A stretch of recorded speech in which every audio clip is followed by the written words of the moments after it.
त्रिलोकी के भीतर दक्षिण की ओर पृथ्वी से नीचे जल के ऊपर स्थित इस दिशा में, दक्षिण दिशा में अग्निस्वात आदि पितृगण रहते हैं।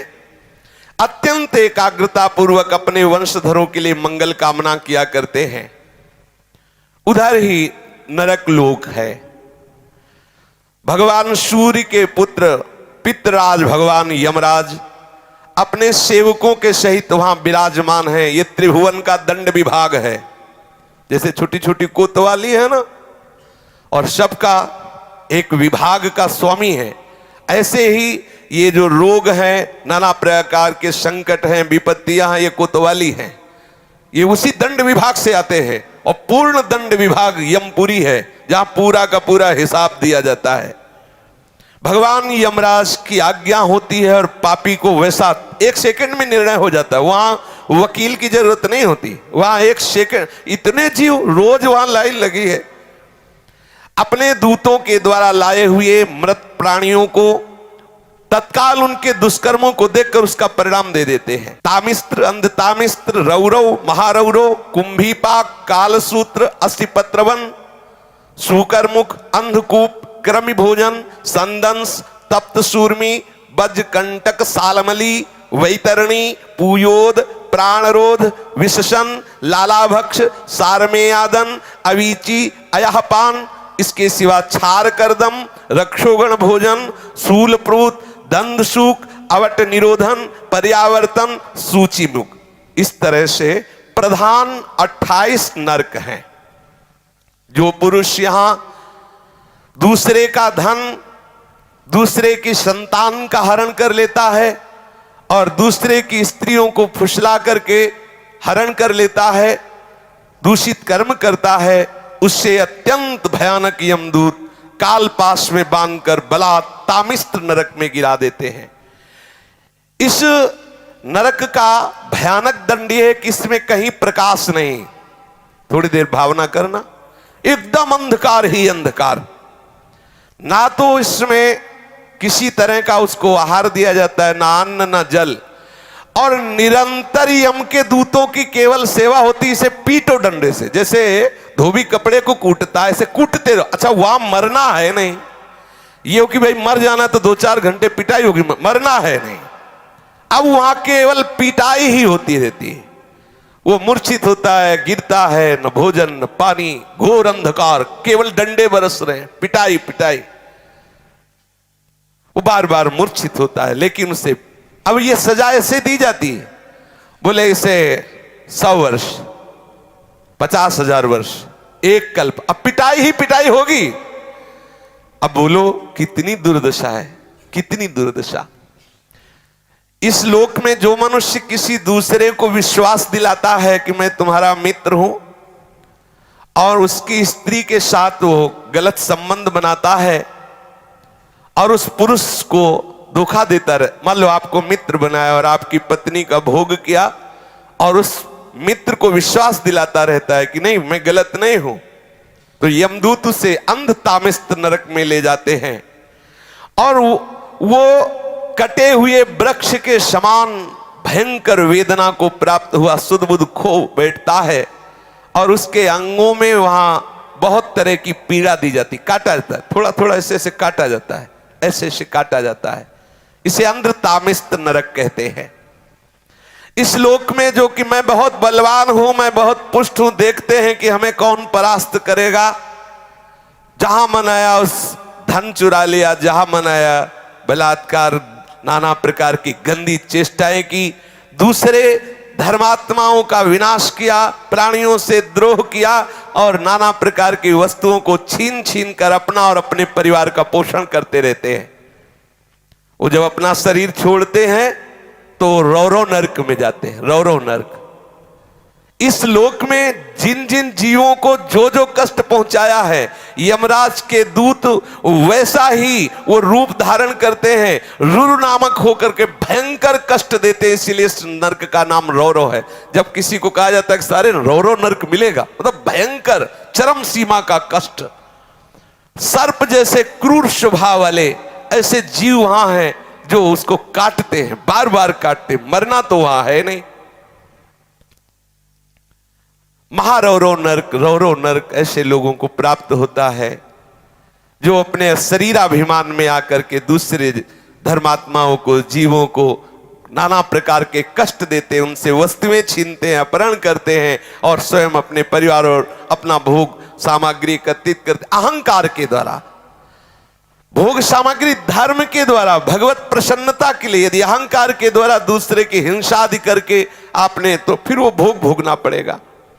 जो किसी की भी परवाह नहीं करते, अपने शरीर का पोषण करते हैं, दूसरे जीवों का मांस खाते हैं। ओ बकरा, ये ऐसे बहुत कोमल बेचारे जीव हैं जो बलहीन हैं। आप मनुष्य शरीर प्राप्त किए, बलात् उनको पकड़ के विविध प्रकार से कष्ट देते हैं और मांस खाते हैं, तो वहां भयंकर यमराज के दूत उसी का मांस काट काट के उसको खवाते हैं। यमपुरी में उसी का मांस उसको नोचते हैं से मांस और उसको पवाते, ले आप पा। अच्छा, एक दो दिन की बात है नहीं, ये बहुत लंबा सजा होती है, भोगते रहो। जैसे कोई कह दे अरे हम नहीं मानते, तो आप भारतीय विधान को ना मानो, करो, जिस दिन फंस जाओगे तो तुम्हारे पुरखा पानी पा जाएंगे। इतनी पिटाई करेगी भारत सरकार की जो सैनिक है कि तुम्हें हो फिर उस समय नहीं चलेगा कि हम नहीं मानते। तुम्हारे मानने ना मानने एक थोड़ी विधान है, फंस जाओगे विधान में तब पता चलेगा।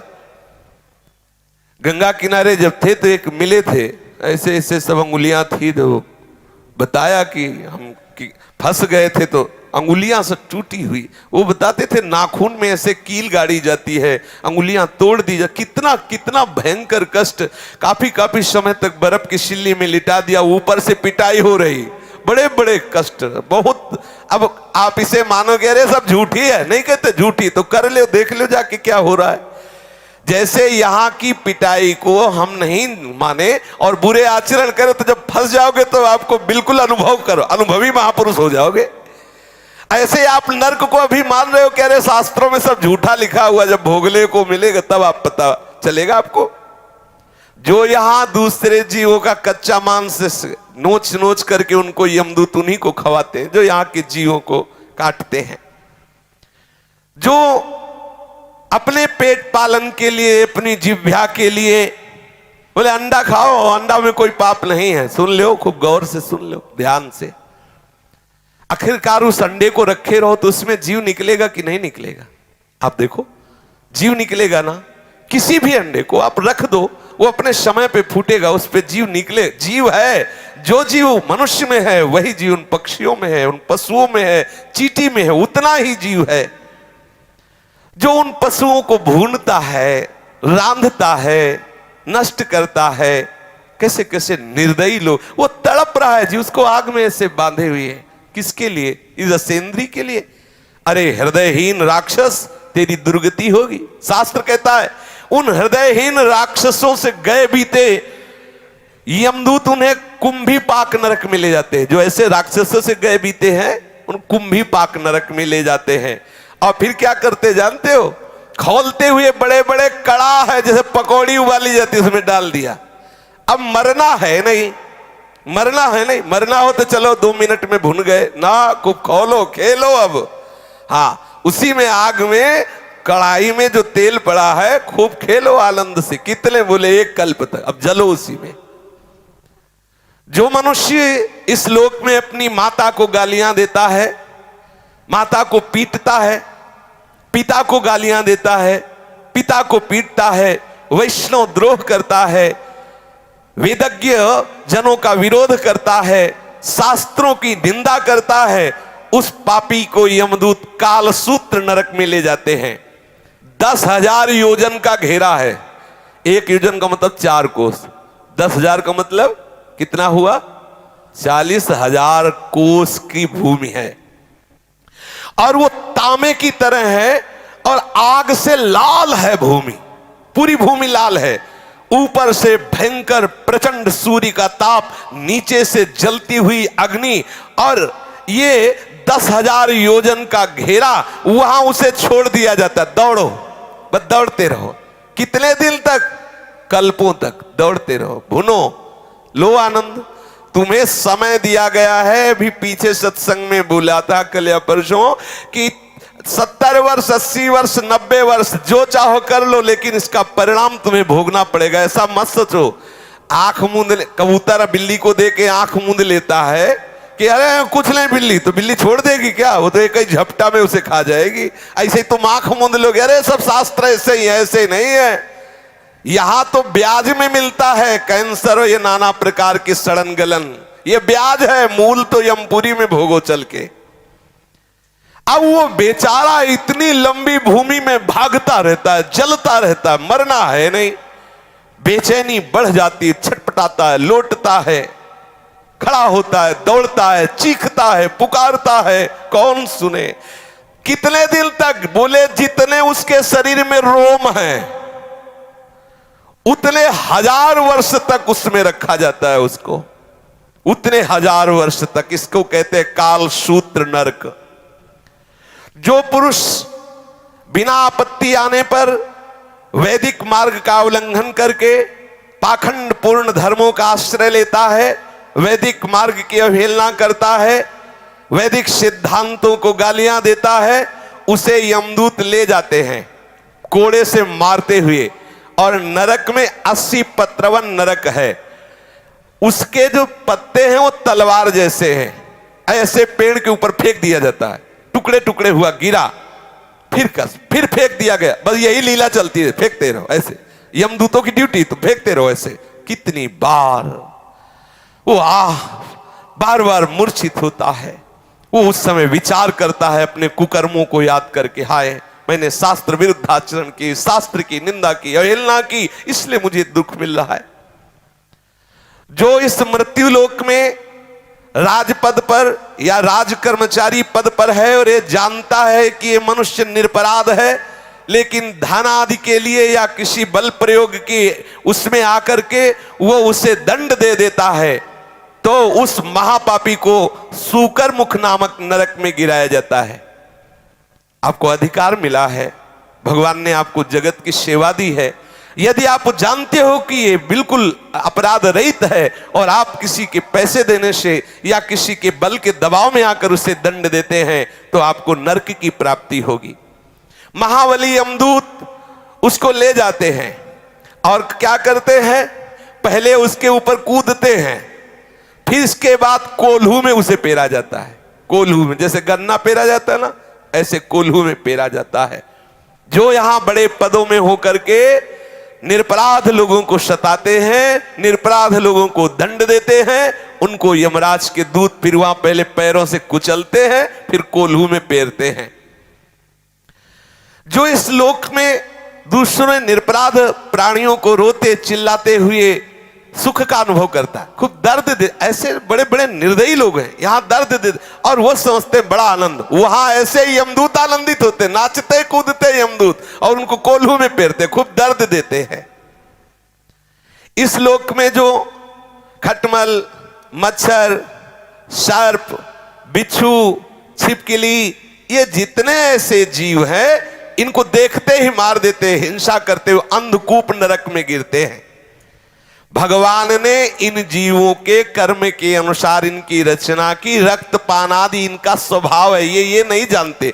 मच्छर ये नहीं जानता कि हम काट रहे हैं तो इनको दुख होगा, वो नहीं जानता। उसका जैसे हम भोजन पाने के लिए अन्न आदि पाते हैं, ऐसे वो उसका भोजन रक्त भगवान ने निश्चित किया, उड़ा दी। बोले अगर मच्छर नहीं मारेंगे तो नाना प्रकार के बुखार वाले रोग पैदा हो जाएंगे। सच्ची मानिए, जब रोग पैदा होना होता है तो हो ही जाता, रोग पैदा ना हो तो, रोग अगर नहीं होना ना तो आप खुले मच्छरों में बैठे रहो, नहीं का। हाँ, आप अपना बचाव पक्ष कीजिए, मच्छरदानी लगा लीजिए, पहले से ऐसी औषधि आदि कर लीजिए, अपने यहाँ छिड़काव कर लीजिए, लेकिन आप मच्छर को मारे, आप छिपकली को मारे, आप सर्प को मारे, बिच्छू को मारे, ऐसा हमारा शास्त्र अलाउ नहीं करता कि आप मारे, ऐसा नहीं।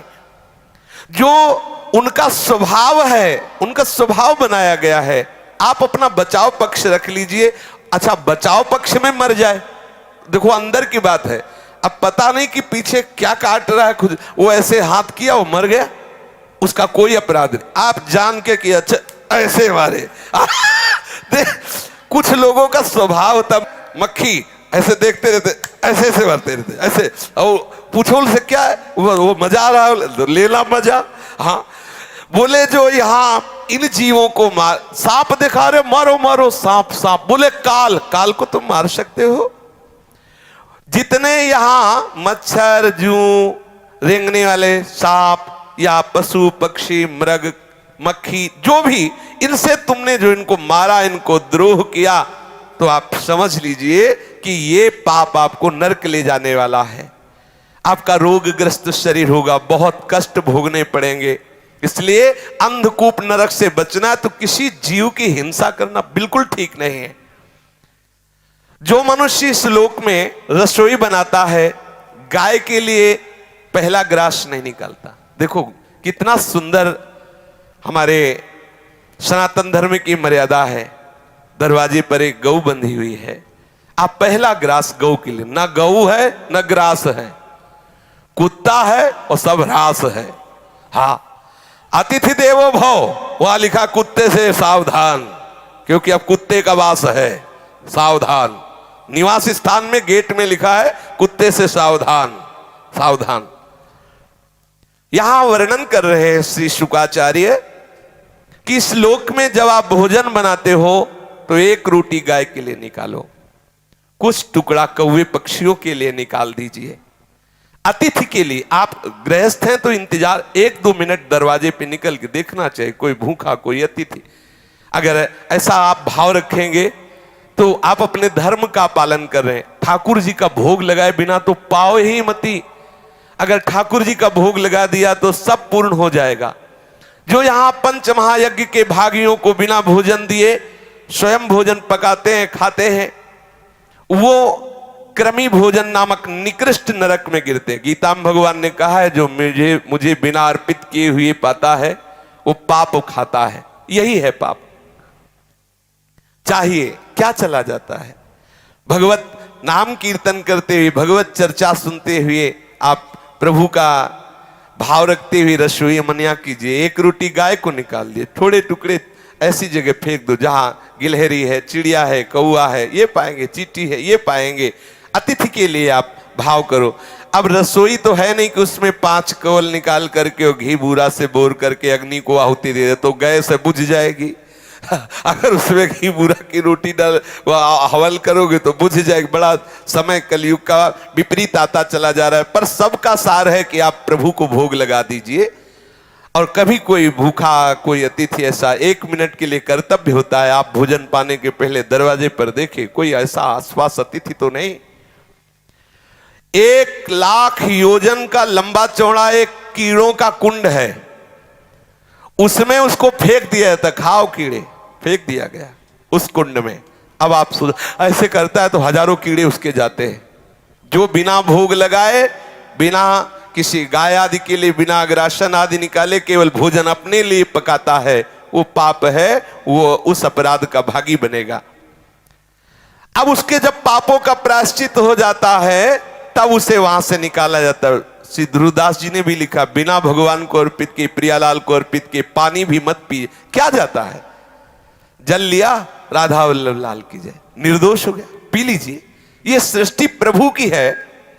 राजन, जो इस लोक में चोरी करता है, जबरदस्ती संपत्ति छुड़ा लेता है, या अपने को ऊंचे कुलों में जन्मा हुआ मान करके बिना आपत्ति के नीच कर्म करता है। देखो गोस्वामी जी ने लिखा, यदि आप भजन नहीं करते तो आप कोई भी हो, हरि भक्ति विहीन जीवन मुर्दे का जीवन है। जिन हरि भगति हृदय नहीं आनी, जीवित सब समानते प्राणी। कोई भी हो, यदि इस लोक में कोई पुरुष काम से पीड़ित होकर के शास्त्र की मर्यादा का त्याग कर, अरे किसी भी जाति का कोई भी हो, कैसे भी हो, केवल हमें काम भाव की पूर्ति करनी है, अगम्य पुरुष स्त्रियों से व्यभिचार करता है, उसे यम पुरुष तप्त सूर्य नामक नरक में ले जाते हैं।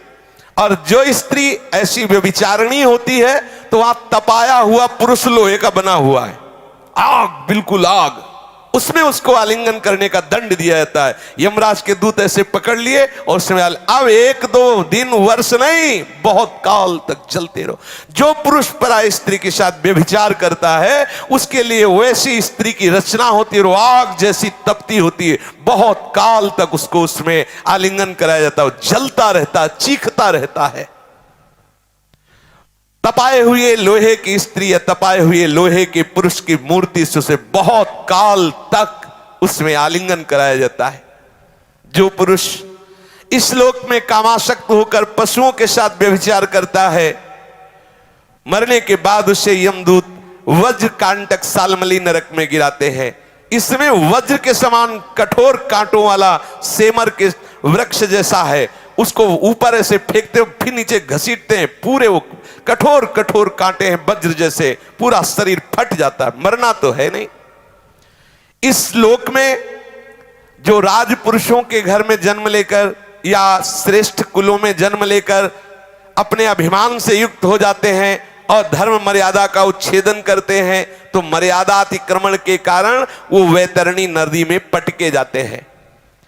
जो अपनी मर्यादा शास्त्रों ने स्थापित की है कि आप जहां हो उसी मर्यादा के अनुसार आचरण करो, आप अपनी मर्यादा को खो देते हैं। देखो, ये जीवन मुक्त होने के लिए सिद्धांत बना है, ऐसा आप ना समझे, जीवन मुक्त होने के लिए बना है।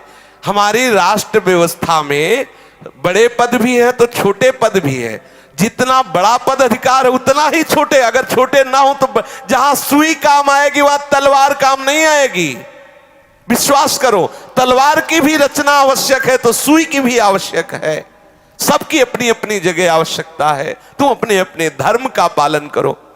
यदि आप अपने धर्म का अतिक्रमण करते हैं और यहां आकर मनमानी पापाचरण करते हैं, मनमानी उद्दंडता करते हैं, तो एक नरक है जिसका नाम है वैतरणी। वैतरणी नदी में उसे फेंक दिया जाता है। उसमें क्या बहता है? उसमें मल, मूत्र, पीप, रक्त, केश, नख, हड्डी, चर्बी और पिसा हुआ मांस, मज्जा, ये प्रवाह होता है, उसमें फेंक दिया जाता है। जो धर्म का उल्लंघन करता है, नीच आचरण करता है, पापाचरण करता है और मैं बहुत ऊंचे कुल का हूं ऐसा अभिमान करके, तो उसको फेंक दिया जाता है। और वहां बड़े बड़े जहरीले जीव हैं, वो बार बार मलमूत्र, पीव, रक्त, केस ऐसे करता है, उसी को खाता है, उसी में डूबता है और जीव उसको काटते हैं। पाप के कारण वो भयंकर कष्ट पाता है पर उसके प्राण नहीं निकलते, वहां मरना नहीं, वो दुर्गति को भोगता है, बार बार रोता चिल्लाता है, कौन सुने उसकी। जो लोग यहां पवित्रता का त्याग करते हैं, अपने शास्त्र के द्वारा निर्धारित आचरणों का त्याग करते हैं, नियमों का त्याग करते हैं, लज्जा को त्याग करके, तिलांजलि दे करके नाना प्रकार के गंदे आचरण करते हैं, पशुओं के साथ गंदे आचरण करते हैं, उनको ये सब पीव, विष्ठा, मूत्र, कफ आदि से भरे हुए कुंडों में फेंका जाता है। इसे पुयोद नरक कहते हैं। पुयोद वो शाविनी घृणित वस्तुओं के बीच में बहुत काल तक सड़ता रहता है। यहां जो अपने को उच्च कुल का मानते हैं, कुत्ता पालते हैं, देखो शास्त्र में पहले से लिखा हुआ, देखो कुत्ता द्वारपाल की तरह दरवाजे में है, उसको भोजन दो, उसको रखो। अब वो रसोई में जा रहा, जहां मना रहा लग शंका कर रहा, तुम्हारा मुंह चाट रहा है, अरे भाई थोड़ी तो मर्यादा रखो। व्यवहार का सब में भगवान है, पक्का है, लेकिन देखो जब आप शौच करते हो तो आपका ही शरीर है, आप फिर माटी लगा के हाथ क्यों धोते हैं? सोचो आप, बोले सर्वम खलविदम ब्रह्म हो, तो शरीर तो मेरा ही है, लेकिन जब सोचते हो तो उसे फिर हाथ लगा के धोते हो। ऐसा नहीं कि उसी हो सकता है वैसी भी आदतें हो गई हो कि उसी हाथ से भोजन पालो जाए, ऐसा भी हो सकता है, क्योंकि अब ज्ञान ही खत्म, पशुता आती चली जाए। किसी ने बताया था कागज से पोंछ लिया जाता है, पानी की जरूरत है नहीं। किसी ने, अब हमारे तो समय से अभी तक ऐसा कोई संयोग पड़ा नहीं, लेकिन लोग ऐसा बताते हैं कि अब एक और विधान चला है, कुछ कागज जैसा होता है, बोले उसे पोंछ रहे। भगवान कैसी है? हाँ, टिश्यू पेपर कह रहे हैं। हाँ, तो जो ऐसे अपवित्र आचरण करता है कुत्ता, देखो यहां कुत्ते के प्रति द्वेष भाव नहीं है, लेकिन आप ठाकुर के लिए रसोई बना रहे हो, ठाकुर सेवा विराजमान है, आप पवित्र, तो आप ऐसा नहीं है कि ये हाँ उसको रखो, दरवाजे पे रखो, खवाओ पिलाओ उसे, वो द्वारपाल है, उसे खूब सेवा करो, हम इसमें कोई निषेध नहीं है। लेकिन उसको हाँ अब वो मुंह में चाट रहा है, अब अरे थोड़ा तो ब्रह्म ज्ञान से नीचे उतरो, थोड़ा तो नीचे उतरो। हाँ अब वो रसोई की सामग्री तैयार हो रही, वही रसोई की दीवार में लघु शंका कर रहा है, वैसे थोड़ा सावधान रहो। जो शास्त्र के विपरीत आचरण करते हुए और पशुओं का वध करते हैं या अपने को उच्च कुल का मान करके ये सब ऐसे आचरण करते हैं, वो प्राण रोध नामक नरक में डाले जाते हैं। वहां यमदूत उनको लक्ष्य भेद करके बार बार बाणों से बेधते रहते हैं। जो पाखंडी लोग यहां पाखंड फैलाते हैं और यज्ञ में इससे देवी प्रसन्न होंगी, इससे अमुक प्रसन्न होंगे, बकरा की बलि दो, मुर्गा की बलि दो, ऐसे आदि आदि उदाहरण देते रहते हैं। उनको वैवस विशसन नामक नरक में डाला जाता है और वैसे ही बार बार उनकी गर्दन काटी जाती है। ध्यान रखना, किसी भी जीव की हिंसा करने से कोई देवी देवता प्रसन्न नहीं होते। हम उनको देवी देवता ही नहीं मानते जो दूसरों की हत्या से प्रसन्न होते हैं। सामर्थ्य दी गई है दूसरों को सुख पहुंचाने के लिए। जितने भी देवी देवता हैं ये सब जगत का मंगल करने के लिए है, ऐसा मंगल करने के लिए। कुपुत्रो जायते क्वचिदपि कुमाता न भवति। पुत्र तो कुपुत्र सुना गया है लेकिन मां कुमाता नहीं सुनी गई। जगदम्बा मां है, वो तुम्हारे जैसे भाव वाली नहीं है कि उसके तुम जैसे बच्चे हो, वैसे ही बकरा भी बच्चा है, वो अपने बच्चे की गर्दन कटवा के प्रसन्न होने वाली मां नहीं। बोले नहीं, दुर्गा और काली तो तब प्रसन्न होती जब खून पीती हो। खून पीती उन नीचों का जो धर्म की मर्यादा का उल्लंघन करते हैं, भगवान की बनाई हुई मर्यादा का नाश करते हैं। जब संसार में वो ऐसे आतंक फैलाते हैं तब यही आद्य शक्ति रूप धारण करती है, क्रोधित होकर उन दुष्टों का गला काटती है जो धर्म के विपरीत आचरण कर, उनका खून पीती। बेचारे नाजुक सीधे साधे नाबुल पशु पक्षियों का नहीं। ऐसे पापियों को विभूषण नामक नरक में डाला जाता है, बहुत ही कष्ट दिया जाता है। जो कोई चोर या राजा या राजपुरुष, मान लो आप राजा हैं, आपके प्रतिकूल ऐसा भाव आ रहा है और आप नगर में आग लगवा दिए, समर्थ हैं। या आप राज कर्मचारी हैं, बिना अपराधी को किसी को पूरे परिवार को फांसी पे आदि आदि आदि दंड, किसी को विष दिला दिया, या गांव के गांव लुटवा लिए, या व्यापारियों के दलों को लूट लिया, या आदि आदि। आप अधिकारी हैं, आप बल आपको प्राप्त हुआ। यदि आप कहीं ऐसे आंतरिक कार्य करते हैं जो हमारे शास्त्र के विरुद्ध है, तो जिनकी दाढ़ें वज्र के समान है, ऐसे 20 यमदूत भयंकर कुत्ते का रूप धारण करके उसके ऊपर टूटते हैं। 20 एक साथ वज्र की जैसी दाढ़ें चीर चीर कर, वहां मरना है नहीं, बहुत सावधान। भगवान श्री सुखदेव जी कहते हैं, इस लोक में जो दूसरे से पैसा लेकर झूठी गवाही देते हैं, जो इस लोक में बहुत झूठ बोल करके व्यापार करते हैं, जो अपना काम बनाने के लिए झूठा प्रलोभन दे देते हैं, हम तुमको इतने रुपए देंगे, ऐसा ऐसा ऐसा, जो दान के समय किसी को झूठ बोल के फुसला लेते, ओ तुम्हें इतने रुपए दे, काम करवा ले, काम बन गया, आदि आदि झूठ बोल दिया, उसे आधार शून्य अविचीमान नामक नरक में गिराया जाता है। अविचीमान ये 100 योजन ऊंचा है, 100 योजन ऊंचे से उसे सिर के बल फेंका जाता है। बार बार बस यही किया जाता है, नीचे गिरा फिर ऊपर से ले गए, फिर 100 योजन से नीचे, फिर ऐसे भयंकर कष्ट। इसे अविचीमान कहते हैं।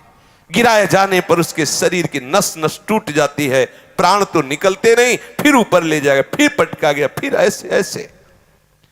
यहां जब कोई, देखो ध्यान से सुनना, कोई संकल्प लेता है कि आज के बाद मैं ये नहीं करूंगा, या आज से मैं ऐसा करूंगा, बहुत होश में बोलना, ये कोई साधारण नहीं है।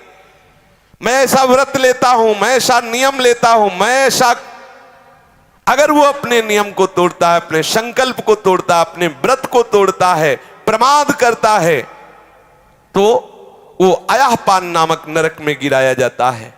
छाती में चढ़कर यमदूत उसे गला हुआ लोहा पिलाते हैं। वाणी से ठीक बोलो, ठीक नियम, ठीक निष्ठा, ऐसे नहीं कि जो मनाया सो बोले। इस लोक में जो जन्म, तपस्या, विद्या, आचार, वर्ण, आश्रम के अभिमान में आकर के अपने महानों का सत्कार करना छोड़ देता है, वो जीता हुआ मुर्दे के समान है। अपने बड़ों का सत्कार करो, महापुरुषों का सत्कार करो, माता पिता बुजुर्ग गुरुजनों का सत्कार करो। अगर वो ऐसा नहीं करता है तो मरने पर छार करदम नामक नरक में गिराया जाता है, वह उसे बड़ी पीड़ा सहनी पड़ती है। इस लोक में जो भैरव, यक्ष, राक्षस आदि का आयोजन करने के लिए पशुओं को मारते हैं, खाते हैं, उल्लास मनाते हैं, तो रक्षोगण भोजन नामक नरक में ले जाया जाता है। कसाई की तरह कुल्हाड़ियों से काट काट करके उसका मांस, उसका लोहू यमदूत भक्षण करते हैं और खूब उत्सव मनाते हैं। तुमने मनाया उत्सव, अब वहां यमदूत उत्सव मनाएंगे। इस लोक में जो बनिया गांव के निरपराध जीवों को पहले फुसला कर बुलाते हैं, ले ले, और फिर उसे फंसा लेते हैं और फिर उसे छेड़ते हैं, कांटे से ऐसे बेधना, रस्सी से बांधना, खिलवाड़ करना, मारना, पीट। तुम्हारा तो खिलवाड़ हो रहा है, वहां वो मर रहा है, वहां उसको भयंकर कष्ट हो रहा है, तो ये अपराध बन रहा है। उसे सूल प्रोत नामक नरक में सूलों से बेधा जाता है। जो यहाँ कंक, बटेर, बंदर, कुत्ता आदि जो भी जीव हैं, इनको फुसला के बुला लिया, फिर इनको आप कष्ट देते हो, इनको ताड़ना देते हो, तो उसको ये कष्ट मिलता है। जो सर्पों के समान उग्र स्वभाव वाले पुरुष दूसरे जीवों को पीड़ा पहुंचाते हैं, मरने पर दंदसूक नामक नरक में गिराए जाते हैं। वहां 5-7 मुख वाले भयंकर विषधारी सर्प छोड़े जाते हैं, वो चूहे की तरह से निगल जाते हैं और भयंकर इसको विष का प्रभाव कष्ट देता रहता, बार बार ऐसा होता रहता है। यहां जो लोग किसी का अपहरण करके ले जाते हैं, बच्चों का अपहरण कर लिया, स्त्रियों का अपहरण कर लिया, या धनी मानी किसी का भी अपहरण कर लिया, उनको अंधेरे में रखा, खंतियों में, गुफाओं में, कोठों में रखा, तो परलोक में यमदूत ऐसे स्थान में उनको ले जाके रखते हैं जहां विषैली गैस होती, धुएं से घोटते हैं। इस नरक को अवट निरोधन कहते हैं। जो गृहस्थ अपने घर में आए हुए अतिथि, अभ्यागत, साधु, वैष्णव की तरफ कुटिल दृष्टि से देखता है, मानो भस्म कर देगा। बोले राधे श्याम, ऐसे गुस्सा से देखते, कहां से आ गया, और गुस्सा से मानो भस्म कर देंगे। ऐसा नहीं, 3 बातें तो सबको करनी चाहिए। राधे श्याम अर्थात मृदु भाषण, फिर आसन और जल, इसमें किसी का पैसा नहीं लगता। कोई भी वैष्णव, कोई भी अतिथि आपके दरवाजे आया है, राधे राधे, आइए बैठिए, जल पीजिए, नहीं नहीं हमें भोजन चाहिए, हमें वस्त्र चाहिए, हमें रुपया चाहिए, अगर आप नहीं दे सकते हैं तो राधे श्याम जाइए आप। ऐसा आप अपने दरवाजे में खड़े हो जाइए, कोई अतिथि आया, मृदु भाषण, हमारी सामर्थ्य नहीं कि मैं आपको दे सकूं, हो गया। जरूरी नहीं कि आप दे ही, लेकिन आप मृदु भाषण बोल सकते हैं। आप गाली देकर, आप क्रोध दृष्टि से उसका अपमान करते हैं, वो आपके द्वारे अतिथि आया है, भिक्षुक आया है, ये आपका भयंकर अपराध बन गया। अतिथि का अनादर करना कहीं भी शास्त्र में नहीं लिखा। आपके दरवाजे आया है, आप मृदु भाषण तो कर ही सकते हैं ना। आप ऐसे तो कर ही सकते हैं कि हमारी सामर्थ्य नहीं, मैं आपको दूं, बस मृदु भाषण बोल दीजिए। आप उसको गाली मत दीजिए, आप उसका अपमान मत कीजिए, आप ऐसी दृष्टि से मत देखिए। अगर आप ऐसा करते हैं, मानो उसे भस्म कर देंगे, तो जब उसका शरीर छूटता है तो उस पाप दृष्टि के कारण गिद्ध, कंक, काक और बटेर जैसी वज्र की कठोर चोंच वाले पक्षी नरक में छोड़े जाते हैं और वो उसको नोचते हैं। इस नरक को पर्यावर्तन कहते हैं। इस लोक में जो व्यक्ति अपने को बड़ा धनवान समझता है, अभिमानवश दूसरे को नीच समझकर उनका अपमान करता रहता है और धन के व्यय और नाश की चिंता में ही रहता है, तनिक चैन नहीं मानता, बस धन, अधिक से अधिक धन बढ़े, चाहे किसी की हिंसा करानी पड़े, चाहे जो भी, जैसे भी, व्यभिचार से आवे, जैसे भी आवे, वो तरह तरह के पाप करते हुए जो धन एकत्रित करने में बुद्धि लगाए रहता है, वो नराधम मरने पर सूची मुख नरक में गिरता है।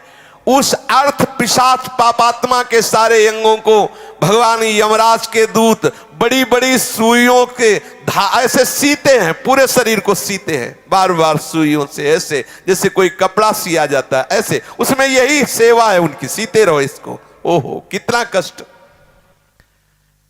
इस प्रकार से सैकड़ों हजारों नरक हैं। कोई ये संशय ना करे कि ये सब लिखी पढ़ी बातें हैं, ऐसा नहीं। अधर्म परायण जीव को निश्चित भोगना पड़ता है। अवश्य में भोक्तव्यम कृतम कर्म शुभाशुभम। बारी बारी से वो नरकों में जाता है और भयंकर कष्ट भोगता है। इसी प्रकार जो धर्मात्मा होता है, पुण्य करता है, वो स्वर्गों में जाता है और विविध प्रकार के स्वर्ग सुख भोगता है। नरक और स्वर्ग के जब भोग भोगे, पाप और पुण्य क्षय हुआ, तो कुछ पाप और कुछ पुण्य लेकर इस मृत्यु लोक में जन्म लेता है। कहीं उत्तम या अधम गतियां उसकी यहां दिखाई देती है। वो धनी है, वो निर्धन है, वो स्वस्थ है, वो रोगी है, ये सब पाप और पुण्य के कर्म परिपाक से है। आप सोचते हैं कि हमें भजन करने की क्या जरूरत है, सत्संग सुनने की क्या जरूरत है, नियम संयम धारण करने की क्या जरूरत है? इसलिए जरूरत है कि तुम्हारी ऐसी दुर्गति ना हो। तुम समझते केवल पशुओं की तरह कमा लो, खा लो, मनमानी आचरण कर लो, कोई देखता तो है नहीं। भूल मत करो। बड़े बड़े महापुरुषों ने जो निश्चय किया है ये उनके अनुभव के विषय है। साक्षात भगवत स्वरूप भगवान व्यासदेव जी, श्री सुखदेव जी, ये साक्षात भगवान हैं, ये वर्णन कर रहे हैं। ऐसा है, इसलिए डरते रहो, कोई अपराध न बने और निरंतर भजन में रहो। शेष चर्चा आगे। श्री राधा वल्लभ लाल की जय।